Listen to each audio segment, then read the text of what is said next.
मत्ती 5 अध्यायको 13देखि 16सम्म जब हामी हेर्छौँ त्यहाँ जुन यीशुले भन्नुभएको तिमीहरू चाहिँ संसारका ज्योति हौ अथवा पृथ्वीका नुनहरू हौ अनि डाँडामा बसालिएको सहर लुक्न सक्दैन भन्ने विषयमा जुन यीशुले शिक्षा दिनुभएको छ। विशेष गरी यीशुले भन्न खोज्नु भएको चाहिँ यो नुन र ज्योतिको चाहिँ विशेष अर्थ चाहिँ हामी विश्वासीहरूको लागि के रहेछ त भन्ने कुरा हामी यसलाई ग्रिकबाट हेर्नेछौँ।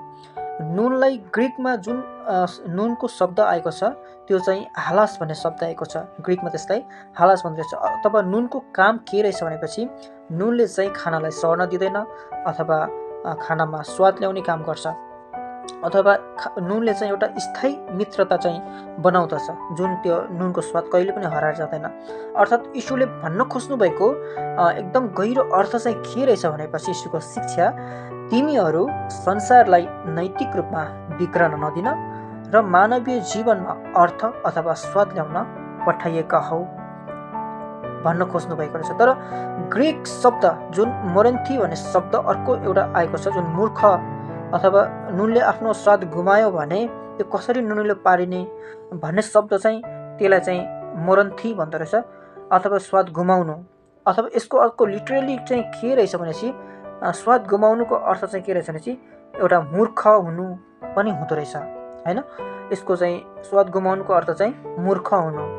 अनि अर्थात् यदि विश्वासको जीवन खोक्रो भयो भने ऊ नुन जस्तो रहँदैन। अब सरल भाषामा भन्नुपर्दा विश्वासीको जीवनले संसारमा अथवा संसारलाई राम्रो बनाउनु पर्छ।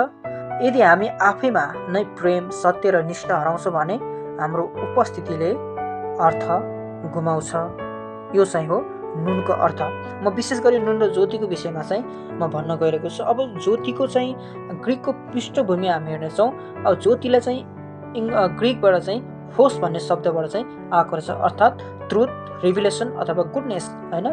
अब कम्समो भन्ने अर्को पनि शब्द आएको छ जसको अर्थ हो संसार अनि ल्याम्सतो भन्ने चाहिँ यसको अर्थ चाहिँ चम्किनु पनि रहेछ है। अब यीशुको अब शिक्षा हामी हेर्नेछौँ। तिमीहरू संसारमा अन्धकार पाप अज्ञान अन्याय हटाउने उज्यालो हौ। यो चाहिँ ज्योतिको अर्थ है।